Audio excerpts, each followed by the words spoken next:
chào các bạn, hôm nay tôi xin giới thiệu đến các bạn dòng máy hàn tích của hãng Reland.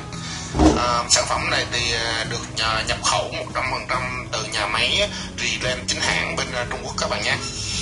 Model của máy là tích 200SE. Máy được nhập khẩu nguyên kiện bao gồm là máy, sách hướng dẫn sử dụng, và trong sách hướng dẫn sử dụng là có đi kèm theo cái chứng nhận và ngày xuất xưởng các bạn nhé. Cũng như là máy có đi kèm cho chúng ta bộ dây hàng tích dài 6 mét.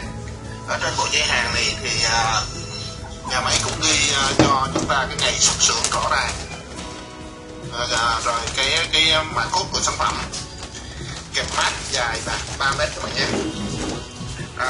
Nhìn tổng quan bề ngoài thì máy này được thiết kế nhỏ gọn và chắc chắn.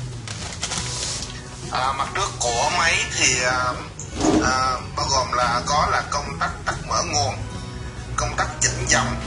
Máy này đạt hiệu suất hàn tối đa là 80% các bạn nhé. Thì dòng maximum của máy này là 160A. Trên máy cũng được thiết kế thêm công tắc trễ khí có 2 cấp. Cấp thứ nhất là 2.5 giây và cấp thứ hai là 5 giây các bạn nhé.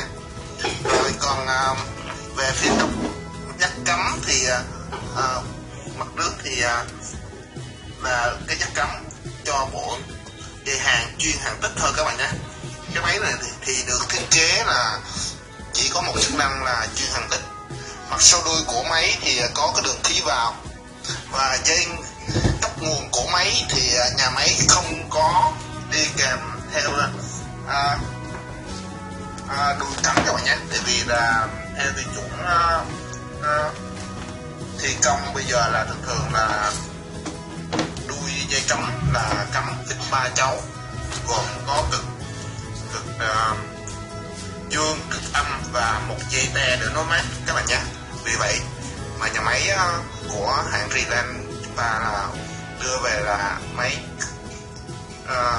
dây nguồn không có kích cắm. Rồi, tôi xin cảm ơn các bạn rất nhiều. Nếu các bạn yêu thích kênh của chúng tôi, xin các bạn đăng ký subscribe bên dưới để ủng hộ các bạn nhé. Xin chào và hẹn gặp lại.